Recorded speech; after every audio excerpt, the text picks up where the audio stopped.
surprised with this. All their preferred Skyfall and Slothrop with their preferred picks, but wow, we're seeing a Dream Witch right off the bat. Shades of Koa 3 just creeping up. Action we go. Zero already trying to sniff out the positioning of these hunters. I'm loving the transition so far. Already having a forethought of where these survivors might have spawned, and looks like we'll go straight to making sure that he keeps Sloth Top within vision. And here we go. Looks like the leech is on and the chase will commence. Yep, the Dream Witch, a very scary hunter. Oh, the owl is going to be spent right away, and excellent discipline there on MP Suri's side. Just, you know what, doesn't want to waste the hit. Just makes just baits out the owl so that the Seer will have less resources to work with. So excellent stuff there. He is running Patroller, ladies and gentlemen, but we have to take note that Suri might be having trump cards, so expect that to change. And having a Patroller Dream Witch is such a deadly combo. I love how she just went outside to block the Seer from vaulting, and he gets the first hit. Oh man, that is really interesting. Okay, looks like they are going to try to get that chomp onto one of these survivors, but doesn't really seem like there's anybody to get the... Okay, there you go. Tries to descend straight down to the ground, but looks like target will be locked down on. That was an excellent awareness from the Seer over there. Knowing that the Patroller is going to be there, was able to vault over that window. So the Patroller did have a hard time getting there. So now Suri realizing that, you know what, the chase is still on, trying to shift targets, and now we're seeing the Priestess getting chased. Oh man. So far though, GK just looking to feel out how they're going to be playing out these ciphers. Looks like chase will try to commence once again for you. Is the visible target here, but Siru still trying to do the eeny, meeny, miny, mo with who he's actually going to commit to. Yep, so far the Seer is the only one that is hit. He is trying to get that leech off. He did get that leech off him. Now it's just the Priestess. Mercenary and Seer have the resources to take off leeches, and Suri's still on the hunt. Sees Skyfall. Let's see, the follower is trying to go for the hit, gets the Mercenary hit, but then the delayed effect will be in effect. And now the chase is still on. 3 ciphers left, Articuno. GK is doing a great job, in which case not only have they been able to evade anyone from going onto rocket share, but Cypher progress has been very, very respectable with how they've been playing around this map. Who, of course, is trying to continue to read out the situation here. Hasn't really been able to establish ground just yet, but he's definitely very persistent and on the case from what we've been seeing. Top will be spotted out again. Let's see. Oh, the Patroller is going to be put into effect again. Slotharp realizing he needs to leave that cipher. All right, now it's chomping down at his ankle, and now Slotharp really has to time his vaults well, but no, he will get hit by his leech. And now the hunt is still on. Suri is on the back foot right now, really wanting to get some survivors on the chair. Oh man, that is quite the effort here coming in from Siru. Slowly getting that close in onto Sloth Top, but Sloth Top doing a great job at working around this terrain here just to buy some time for the team. And it's definitely a tall order here for Siru, in which case, because definitely not the location you want to be playing the chasing now. Blake! Well sniped out. If you guys noticed the sound cue there, he did swap his Patroller for the blink, and now that is what's so deadly about the Dream Witch. Switching it late game, 2 ciphers left. It's still a battle for Suri, but you know what? These survivors have been really rotating well, really getting away from ciphers that he has been patrolling. But now this is what's so scary about the Dream Witch. He's going to leech that survivor, and he's still going to have amazing map presence throughout this entire Leo's memory.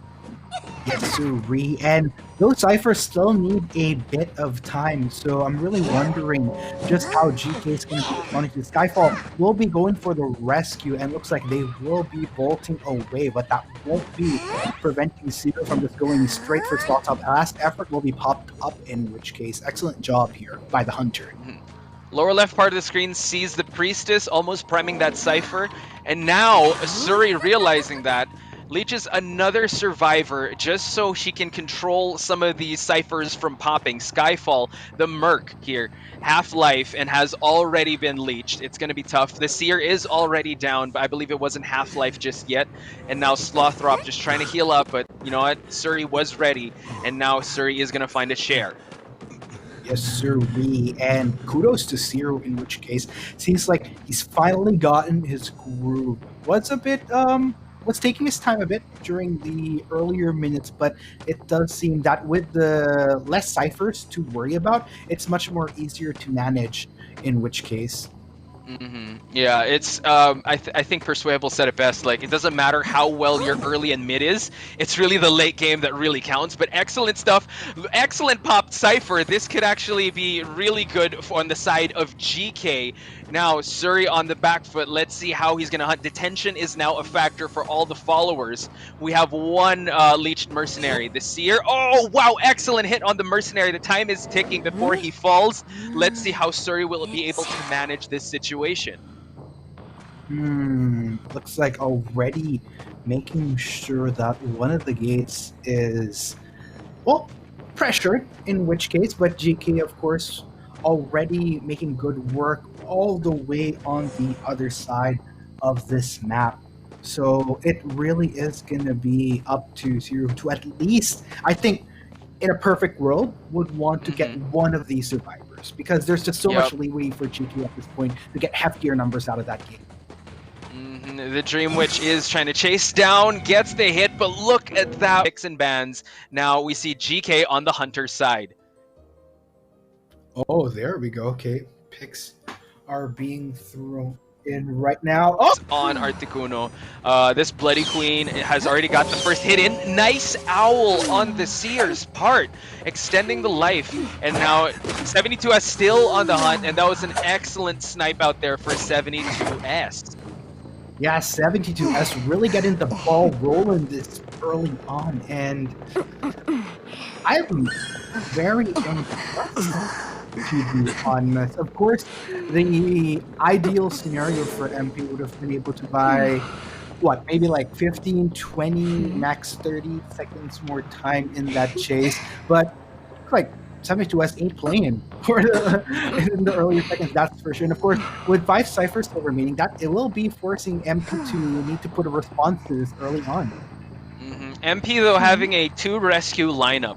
You saw it early on there. Real quick, though, that the Merc was banned. So people are saying that the Merc is actually a very top-tier ban now. So 72S making that happen for him. So 72S putting out the mirror. And this is the character we're talking about, the Bloody Queen. Still very dangerous, even though the changes to her mirror have been made, also to her walk speed. So he's really guarding the Seer, and the Seer is so close to being sent back to the manor. And 72S just flexing why the Bloody Queen is still a viable hunter in high level. Oof. Man, oh man. This is unfortunate for MP, but you know what? You don't want to discount them just yet. They still have 3 survivors remaining. It will seem like LC will be on contingency duty to make sure that 72S is kept preoccupied. He definitely does not want to suffer the same fate as his comrade. Wow, beautifully placed blink by 72S. LC still putting in the work, still buying the time for his teammates. The forward here still has a rugby ball to work with, you know, and 72S changing his target just a little bit. And now let's see what happens. Still on the hunt, and now the mirror is going to be used to try to cut corners here and try to snipe out the forward that LC is using. Oh man, this is 72S once again able to close the gap between himself as LC. LC just trying to do what he can, working around these walls here, going over the window, and 72S trying to get a feel, trying to get a read of what LC's direction is going to be. Pops the mirror though. Will he find the hit that he's looking for? LC, he's trying to duck and weave and dodge, tries to go for that right, and closing in. The pincer unfortunately seals the deal as 72S manages to down yet another survivor. Let's go ahead and see MP with only 2 people that can go for the save. This is going to heavily slow them down a bit with the ciphers, but I'm looking forward to seeing how MP is going to solve this. Yeah, a great job on LC's side, able to really buy time for his teammates. And now the Gravekeeper here, if you see in the lower left part of the screen, ladies and gentlemen, is trying to approach, trying to make the save, and trying to extend the life of the forward.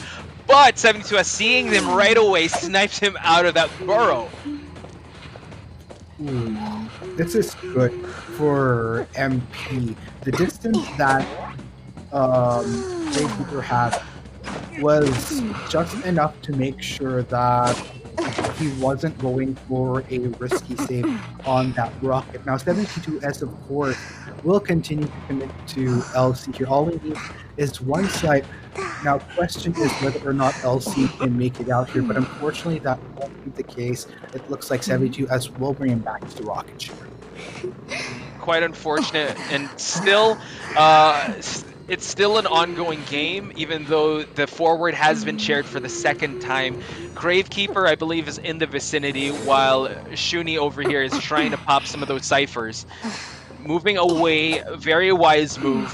And now I believe the Gravekeeper is almost there, but then 72S is already, you know, just making her presence felt from far away. Can the Gravekeeper make that rescue to extend the forward's life just a little bit longer? Oh, and 72S gets a perfect hit. Let's see how long LC is going to buy time for his teammates. Excellent juke there. LC still, you know, able to be in this hunt. Yeah, oh man, that is where the 72S was just able to pit LC into a corner, and since he is on a third strike, he'll be sent back to the manor with 2 ciphers remaining. This is somewhat doable for MP, but at this point, there's definitely not going to be as much room for a mistake from here on out. Yeah, two ciphers left, 2 survivors left, and one of them is actually in half-life. So 72S still playing very focused, doesn't want to let go of the steering wheel just yet, and he still wants to keep the pressure on and gain more points for his team. Lower left side of the screen shows the priestess trying to find some. I believe she's in the vicinity of the dungeon already, but still, you know, at 70, they want to survive as much as possible. Laudi here trying to hide. 72S picks up the scent. I don't know if she sees him though. Oh my goodness! Even though MP has knowledge of where this dungeon is, there's definitely still going to be this window that 72S will get to work with in order to at least make sure that he downs both members of MP before they can even consider the possibility of going for a dungeon. That's definitely a possible win condition here for MP, so that they at least get a point, but it's definitely going to be a risk that they're playing that with. And that should be a last resort. They still want to at least try to get these 2 ciphers. It's a possibility, sure. but I will be the first to admit that there's definitely a lot more advantage that 72S is playing to here at this point.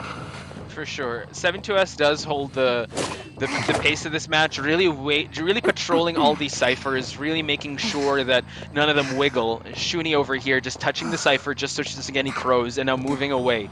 Really trying to buy times, and now the team's trying to communicate with each other and see where the hunter is at, and now 72S seeing, I believe, spots the seer, the priestess.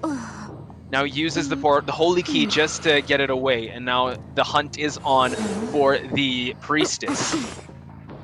Yeah, tries to go for the initial right, but just spread out in order to make the switcheroo so that he closes the gap further onto this priestess. But interesting times still being brought out here in which case. But oh my goodness, well played there. Coming in, the time is being bought, and they are not going down without a fight. Out drop will come in. 72S just going to go straight and ring around the Rosie around this structure here. But how much of this can this Gravekeeper keep up? Unfortunately, finds himself in that corner. I think he was trying to work around that pallet. Unfortunately, 72S this time around. Okay, enough dilly-dallying. This makes the teleport. Wants to make sure that he downs both. Yeah, Priestess well aware of that, trying to hide from the presence of this Bloody Queen, this very terrifying Bloody Queen. Articuno, we've been stuck at 2 ciphers for a while. 72S is doing a great job just stifling any objectives from being popped. Gravekeeper is down, and now 72S realizing, also knowing that the dungeon is right there, wants to patrol it, just leaves the Gravekeeper alone and wants to go after that priestess. 72S is out for points. Definitely. I mean, especially in these scenarios, you want to make every point count. And it does seem like 72S managed to get all the right cards in this game so far. In all fairness to MP, they've been putting up such a great fight against this. But at the end of the day, this Bloody Queen has been wreaking havoc at Leo's memory. And 72S is trying to get out the target. And there you go, with the pallet drop, the chase will start once again. Wow, that was excellently timed by Shuni. And look at this, the Gravekeeper is coming up, and let's see how long Shuni can buy time for the Gravekeeper. Excellent portal through the factory, and really giving a hard time for 72S, but he's going to use the teleport. And look at this, he finds the Gravekeeper, and the Gravekeeper has the elbow pads, able to extend this chase even longer. And now Laudi is really giving this Bloody Queen a run for her money. Now looks like Gravekeeper trying to maximize the best cosplay of Mercenary that he can, but this time around the pincer is coming in once again. Another one, in which case, which 72S successfully lands to the T. Just go straight to, you know what? Let's go back to the factory and sniff out that briefcase. Yeah, 72S is very focused. You can see his discipline in not rushing any of the chairs, and now he would really set his sight on the priestess. Going to the second floor of factory, trying to snipe her out, picks up her scent, uses the mirror to close out that distance. Yep, so there you go. The first contact comes in between this Bloody Queen as well as the priestess. It's only a matter of time to what can Shuni do to try to make something of this. Because this Gravekeeper still has a long way to go before expiration. That's a lot of time that this priestess needs to buy if she at least wants to make for the dungeon. But I don't know, man. It's coming down to the wire. Yeah, it really is. 72S is putting a stronghold, and he snipes out the priestess. GG. GK72S came out to hunt. If you guys follow him stream, he's been using this character a lot. And in Arms Factory, he can set up a lot of traps with his nose. Violinist on Arms Factory, 72S is gonna bring it. Now let's go ahead and talk about the survivors though. On the flip side, I do like that MP has picked such as the Perfumer, such as the Mercenary, because at the end of the day, you want to also look out for skill shots that 72S is going to be shooting out like tomorrow. That said, when you have picks like these survivors, you at least have tools where you can kind of weave, dodge around these skill shots, which could make or break you in this game. Yeah, and over here he spots the barmaid over at Sandbags. Excellent, excellent kiting so far on Shuri's side, but this is what we're so scared of. Once he set up those notes, and if he corners you, he finds one, gets. No, he wasn't able to get a hit. That was perfect timing on Shuni's side. But then he's very close, and now 72S is trying to corner, finds the hit. Now the barmaid is at half life, and he's able to get that drink going on, so he's able to heal. Now the chase is on, because if he's able to heal, then it's reset all over again for 72S on downing that barmaid. Absolutely. Now let's go ahead and see. 72S still has a whiff of Shuni here, in which case the chase will continue. LC is in the vicinity working on this cipher, tries to land these skill shots here, already trying to poison for a potential lockdown onto Shuni, and manages to succeed. Whack on, and the barber. Good job for the 72S. I like the mindset on Shuni trying to go for the factory, because that's one of the safe havens of these survivors, but 72S cutting the corners there, putting that note there just so he won't enter that factory, able to put him down, and now the barmaid is put on the chair. Now, there is a cipher that was placed there, and if we look at the ciphers already popped, we need 4 more ciphers left, so the rescue is on the side of MP. Oh, man. Here we go. Rescue will come in for MP, but the setup coming in from 72S. Luckily, just enough of a window here to get Shuni off of that chair. But the question is, how much time can Shuni buy again with the second life that he has in this moment?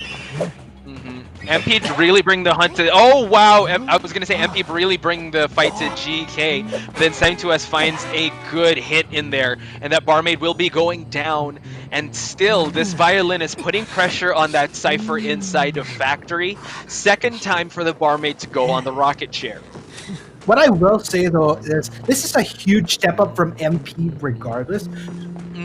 This barmaid was able to buy such a respectable amount of time for MP. It's definitely a different accelerated pace that we're seeing from the missteps that we saw in round one. I would say it's just so much better here. I am so happy to see this from MP. But of course, even with a better number of ciphers remaining at this point in the game, we're still not at the end point here. 72S is still making some good work here. It does seem like this barmaid's time might not be that long anymore, because one last rocket chair strap would seal the deal, in which case, but still, a lot of ground here for MP.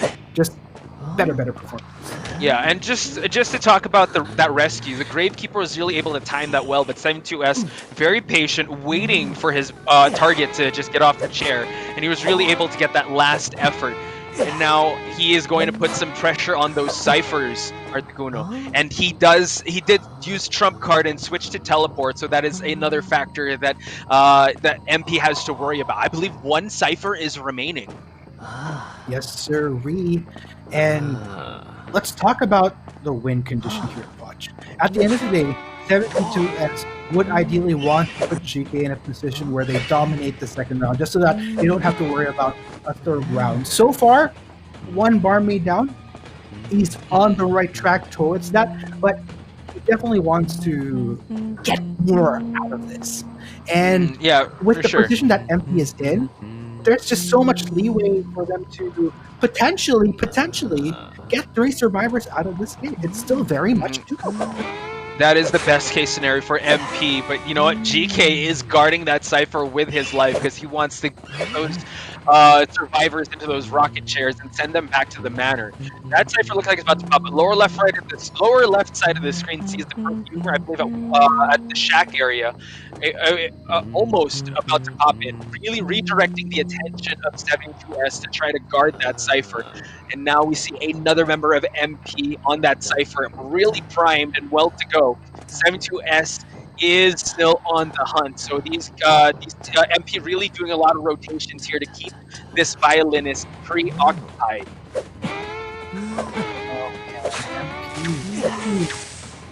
Buying quite a bit of time here. This cipher is already in a good place for MP. All it comes down to at this point is proper timing of when they want to pop in. This is the ideal scenario that MP wants at this point. They might have lost out on a barmaid, but there's just a lot of stars aligning for them should they connect the dots correctly. MP practicing a lot of discipline, waiting for his shot, really wanting to get like a down perfumer because the perfumer does have 2 lives, just waiting for it.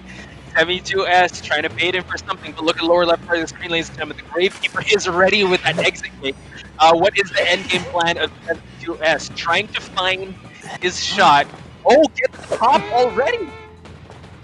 Yeah, looks like they're not going to wait any further, but 72S is a man on a mission, and he wants it on a... Oh, wait a minute! Actually decides to just transition straight from the gate, which are only potential openings that MP was hoping to force. That's one of the things about the Gravekeeper, sniping out that hit. The tension is still a factor, but Gravekeeper is able to eat it with that burrow. And now the attention is shifted to Loudly as the hunter here sends some notes out. Lower left side of the screen shows the survivors trying to make their way to the exit, and well-placed hit there on the side of 72S. Yeah, 72S going to bring him straight to the rocket chair. Now, question is, will MP make the safer call to just content themselves with 2 survivors out of the gate? Considering the circumstances of round 1, I think they would definitely want to take this. They don't want to play the risk of trying to get a save on this Gravekeeper. very significant changes, that being the corrupted areas that really help him with his chase and really help terrorize the survivors and being next to those peaceful pines. Bit. I am actually kind of mad at myself right now that we didn't put Axe Boy Same, into it wasn't in the equation. Okay, but now just we know in IVC this is what to expect, Articuno. Just, you know what, these crazy and really these really formidable picks. Absolutely. And you know what? Speaking of picks, it does seem like she has found who he wants to be his first potential pick in the form of Skyfall. Here, of course, Skyfall going to make for the ground just to buy a bit more time here. Not a bad way to go. Going to try to work around these pallets here. She, of course, just right on his tail, though. Not going to get the turret that easily, my friends. Wow, yeah, Skyfall really burrowing at the right possible time, but she is still hot on the tail, trying to swipe at the Gravekeeper, and look at that, tries to go for the fireball there, hits the Gravekeeper out of the burrow state, and now still in the factory, a very formidable place to kite for survivors. Yeah, good effort here coming in from the Hunter of MP, but man, oh man, Skyfall is buying so much time for the team here. Got a feel for this Axe Boy in which case, but I love the fact that it's been the full commitment thus far. I'm just wondering at this point as to how much more time can Skyfall buy with the resources that he's been expending in this case. But it's a lot of time, to be honest. I can't. It is, Articuno. It's an insane amount of time. But now the question is, there's no more shovels. So now Skyfall is buying some time, but you know what? I don't know how long he can keep doing this, because he is going to get that hit. The Axe Boy is going to get fed, and now let's see how long till this Gravekeeper will fall. Because again, she is so determined to really bring down this Gravekeeper. This is the point in time where hopefully we'll see this Axe Boy's patience come into fruition for him. He was, like you mentioned, Poch, he was able to expend all of Skyfall's resources, which made him such a hard target in the first place. But unfortunately, without that, he's just an ordinary survivor in this game. Skyfall will be, well, no pun intended, the first to fall, but still, there was just so much value with what he did at the end. Yeah, and put in a very obtuse spot here, right outside of the factory, because this is a hard place to save. And now you're going to feel the presence of Axe Boy, because he will try to stop that Cypher Rush from happening. I believe over there at the factory exit, there is a Cypher that is being moved. Now the Mercenary making his way for the rescue. Skyfall is ready to go, has no resources to work with, an excellent hit there, but the Mercenary was able to eat that hit. Yeah, luckily that body block proved to be a good thing for JK2 Cyphers remaining, in which case not going to be turning no deterrent still from this Hunter. Just decides to laser focus Skyfall. Makes a lot of sense. Again, we can't emphasize enough. Without those tools, Skyfall is just like every other survivor out there in this dark world, this dark factory, I guess, to be specific. Yeah, I just want to highlight how he was able to bring down the Gravekeeper. Excellently placed fireball there on the side of She. Putting a peaceful pine there just so, you know, he'll add some extra camping elements for these survivors to worry about. One Cypher left, almost halfway done. Oh, wow, the forward was able to snipe out that hit, and now the Mercenary the Mercenary's time is running out. Gravekeeper does have Tide Turners, so this is going to be a chase. Yes, sir, and with only one Cypher remaining, it does look like GK will be committing a lot of hefty numbers here in order to not only preoccupy She, but also put up a level of confusion as well when you're chasing this many people. Mercenary is already down. Slothtop is trying to work with ground control. There you go. And it's these bits and pieces. Switch has been popped, though! This is it for GK. Yeah, GK able to bait out that hit for the forward to eat it, and then he was able to pop it just so that the Gravekeeper can get up. And now he's at full health. Skyfall now is the one buying time for his teammates. Let's see how long, because he does change the teleport. And now still using those restful road to hurry. And oh wow, excellently placed juke there on the side of Chi, really baiting out the Gravekeeper to jump that window for him to be able to get that hit. One thing we have to take note of here, though, Punch, is that is one victory. Okay, here we go. Oh wow, the teleport, excellent stuff. Able to snipe out the Perfumer.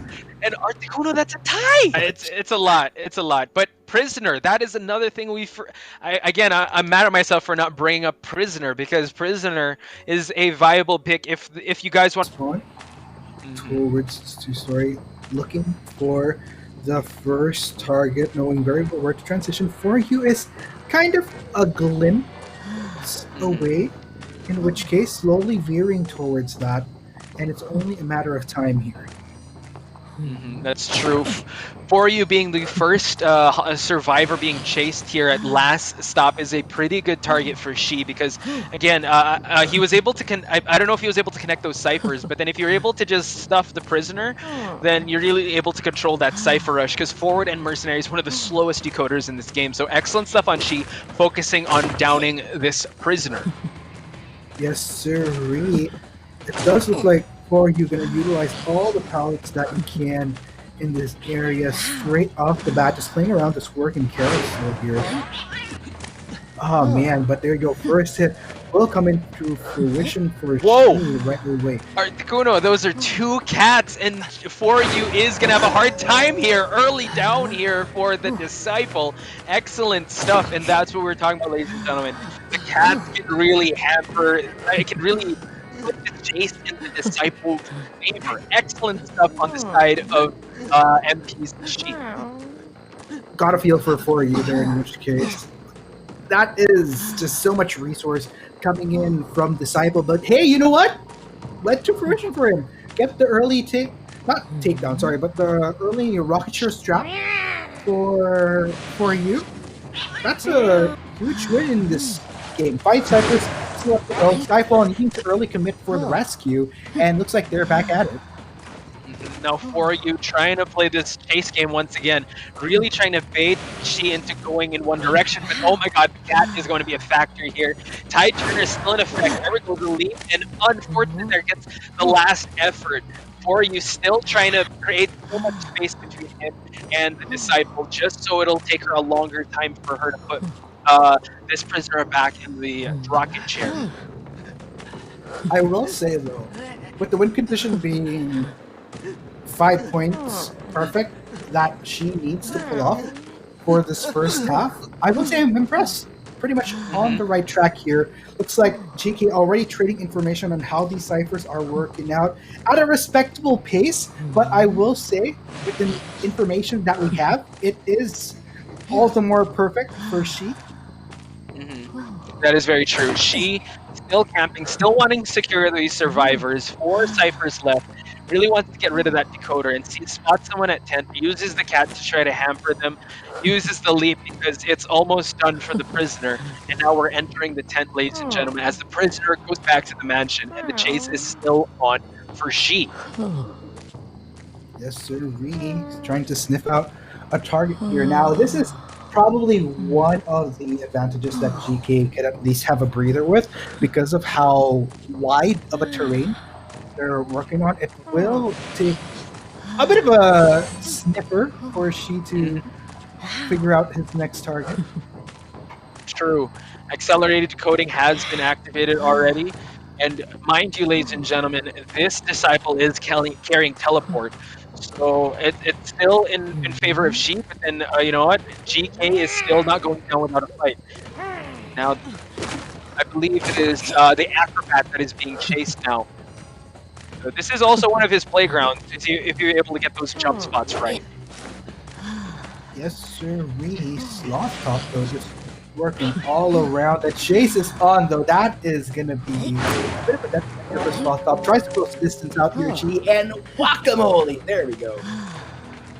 Yeah, Shi able to really make the really able to corner the Acrobat for him to use the cat. Now he's going to use another one. But look at that excellently placed jump on the side of GK. Now the leap is going to be a factor. Still going for the acrobat. Tries to swing at him. Nowhere to run, and she gets a down. Sloth was able to really buy so much time. Articuno, because 2 ciphers remain. If there's a consolation that I could give to GK at this point, Sloth did buy a fairly decent amount of time, I would say. 2 ciphers remaining for GK, but they're not off the hook just yet. There's a lot of work to do here. We're seeing the progress towards the lower left portion of the screen, ladies and gents. That's another cipher that's almost up and ready. I'm still kind of curious, though, what the other ciphers look like, how significant of progress has been made, because at this point, there's only one person that would really commit towards the ciphers, while the other one is on rescue. Yeah, big save there on V8, using that forward tackle for him to get that save. But then, as we were talking, he was able to snipe out the acrobat once again for the acrobat to fall for the second time on the chair. But that is another thing that she has to worry about, is that forward. Trying to snipe him out for that rush. Oh, wow, goes for the leap and just swats away the forward. We're going to see a popped cipher, and now we see the detention in factor. Oh my goodness, Potch. This is it. Make or break for she. Can she go for the 3 survivors? It's a possibility, but at the same time, when you're playing on this particular map, imagine the amount of ground that you have to cover. Let's say, even if he does manage to get this acrobat, what of the other 2? I would love to see how she responds to this. Meanwhile, GK stars are aligning as far as the 2-man. Yeah, like at least 1 escape. That's all they need.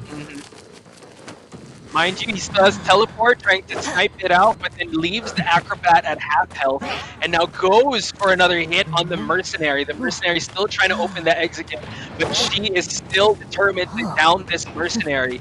Acrobat will be saved, though, in exchange of the mercenary. And now lower left part of the screen sees the forward get that rescue on that acrobat in exchange of the mercenary. So, you know, she has a lot of ground to cover if he wants to be able to go back into that side of the map. Yes, and look at how fast that gate is going. She trying to make his way as fast as possible, but I think it's going to be a good done deal here for GK Potch. They've managed to open up that gate. They're just going straight for the exit. That's all they need. GK did not opt to go for the Priestess ban. Instead, they banned the Merc, Seer, and the Forward. And now we're going to see the Violinist in play, because the Survivors did them. Getting a solid 4-man out would definitely make a statement and show that, you know what, they came here to play. Yes, sir. 72S already on the prowl. LC is likely the target to be sniffed out here. Already gets a glimpse of that silhouette, and we'll just go straight for the chase here. Yep, right behind the tent. LC will be sniped out here. The prospect, though, with those magnets, now throws down that pallet. Oh, gets the hit by the note. Excellently placed note by 72S. Now over at last stop. Let's see what the prospect will do. Still has the magnets work. 72S will not allow that. Unfortunate for the prospector, but 72S is still very sharp as a hunter.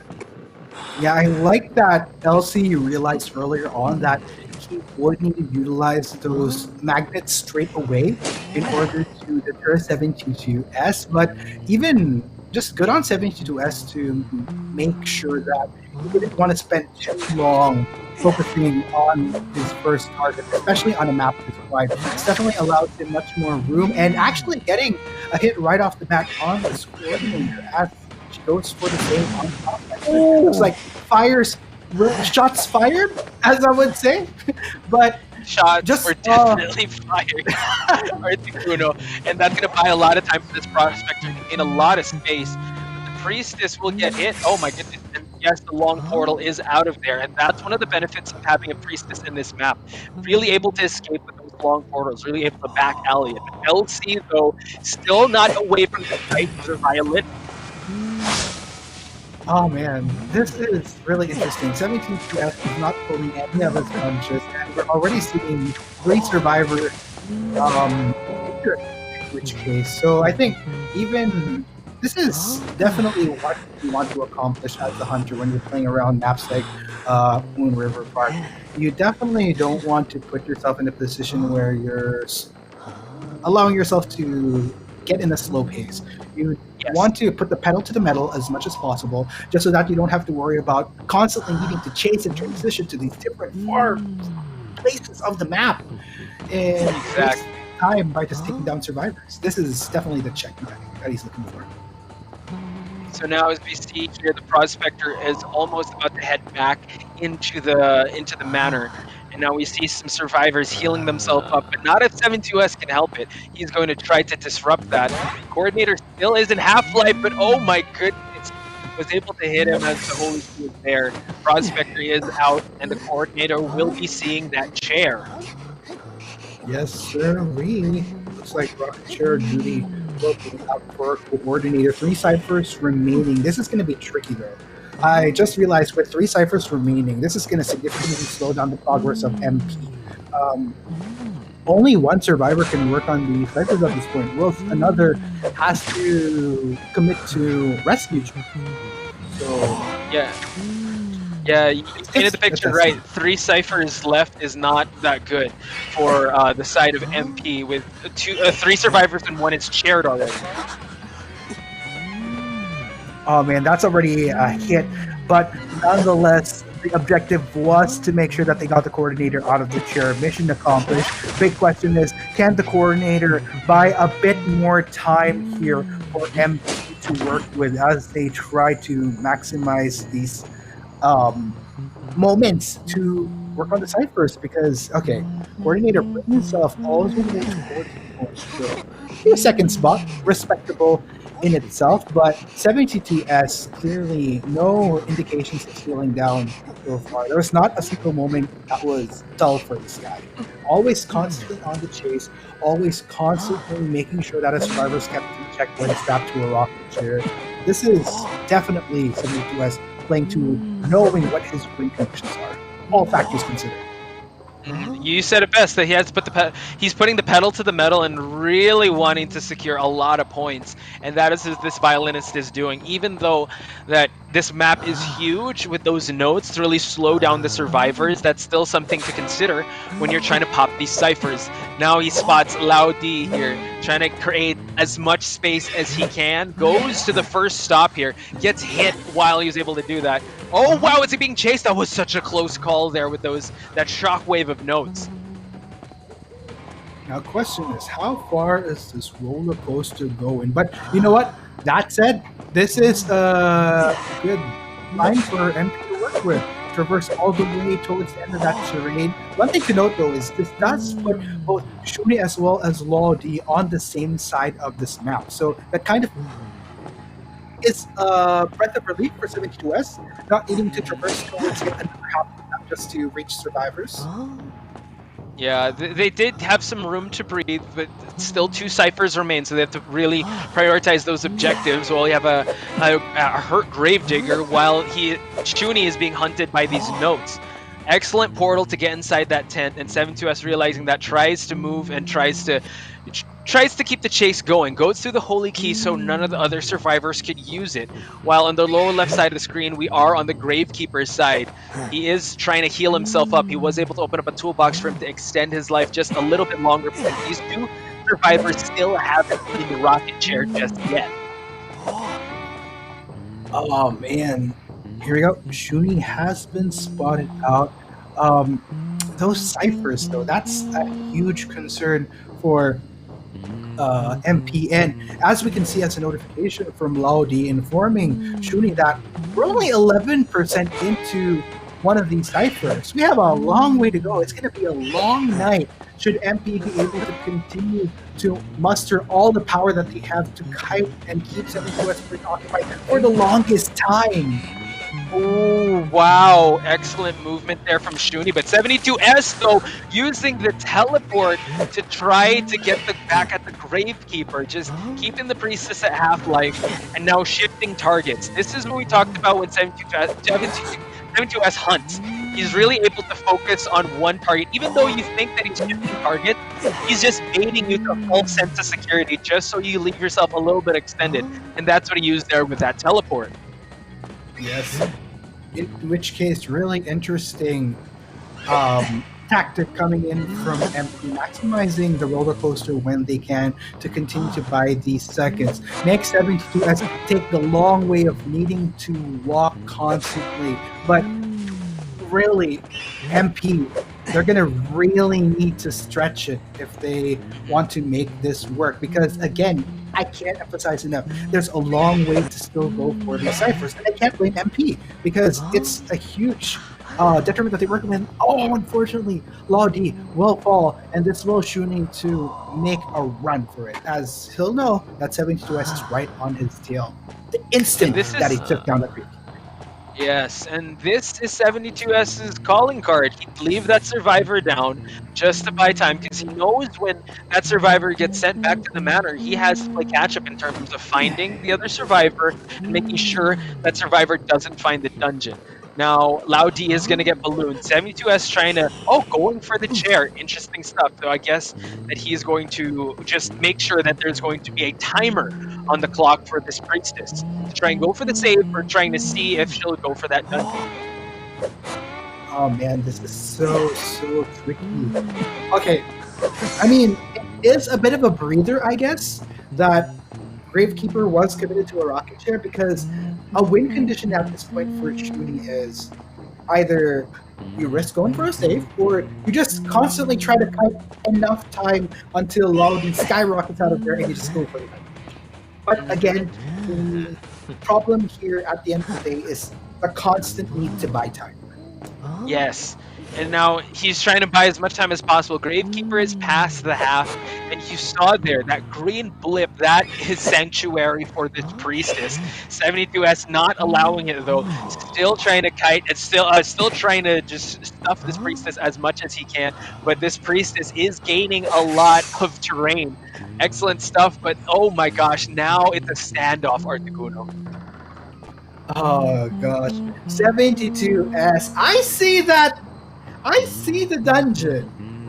I don't even need to go for the chases anymore. I just need to guard this, make sure that Shuni doesn't get the opening to jump in. But the question is, 72S does have two choices. Shuni also has the option of maybe, just maybe going for that. But the easier solution out of this is, of course, the dungeon.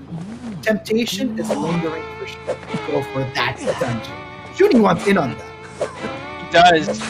Shuni still being patient. I know that the dungeon does have a cooldown time, and it's going to relocate. So it's interesting to note that Shuni does have the high ground, but I think 72S has the advantage being near the dungeon.